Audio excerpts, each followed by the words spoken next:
Behringer X32 digital console, and this tutorial is basically to explain how to send a microphone to a monitor and to an effects as well, and lastly taking those effects and sending them also to the monitor. Basically, from time to time you have mixing bands and the singer wants to hear effects in their monitors, so even though audio guys hate this because it makes it tougher and they don't sing as loud, they kind of hide behind it.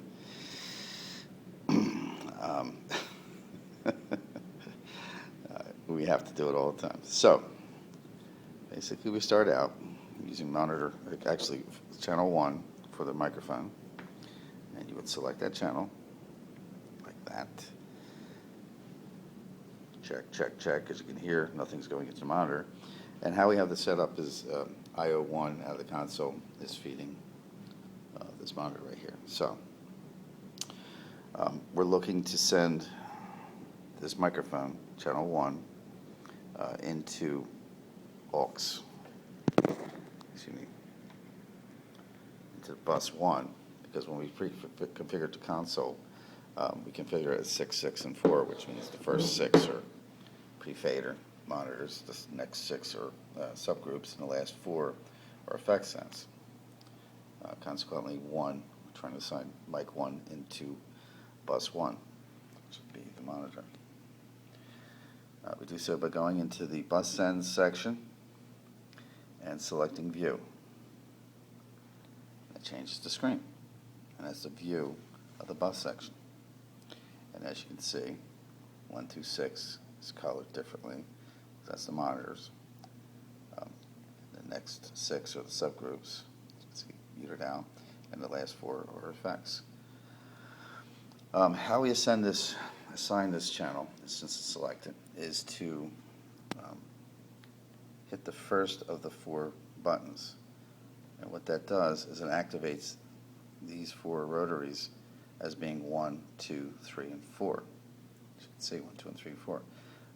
Hitting the next button turns this into send 5, 6, 7, and 8, and so on. Since we're on monitor 1, we hit the first button, and using this top number 1 send, we add it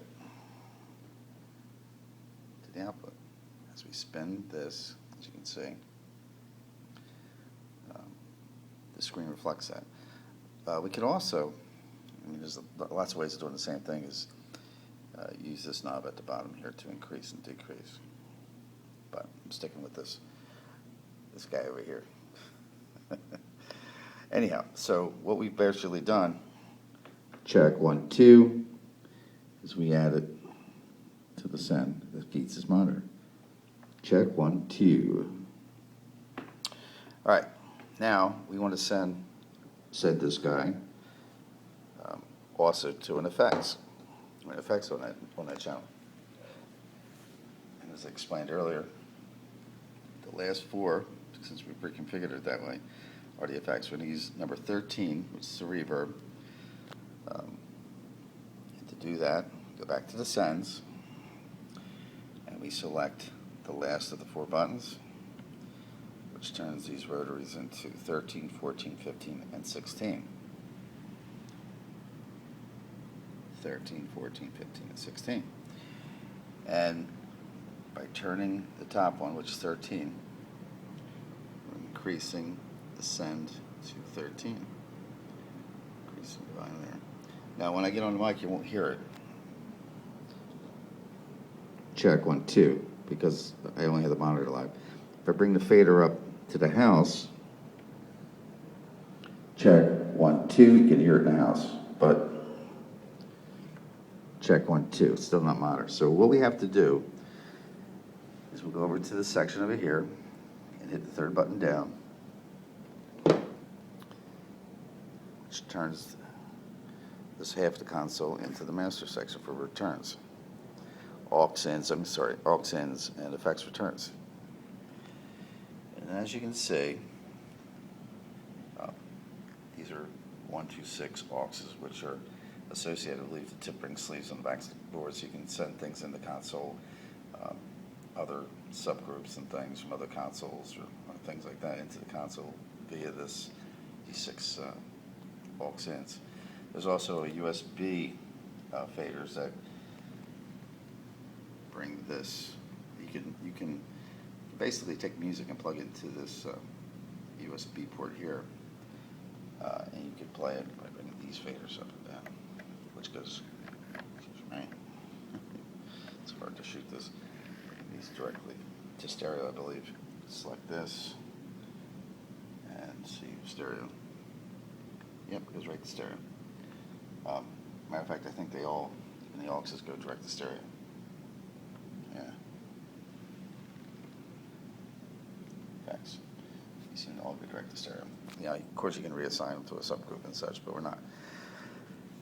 So anyhow, we're way off track here. Let's get back to the effects. As you can see, even though we have 4 effects, we have 8 returns because they return in stereo. So let's see if I hit one mute, they both mute. So this is 13, 14, 15, and 16 returns. Consequently, we have to route this return, which is 13, into send bus 1, which is the monitor. So to do so, we select the effect, going back up to the bus sends section. We select the top button and move fader number 1, which means that the selected channel, which is the effects return, is now sent through bus 1, which is the monitor. And we should have effects in the monitors. Check. 1, 2. There you go. Done. So, sometimes I put myself asleep. And that's it. Thank you for watching.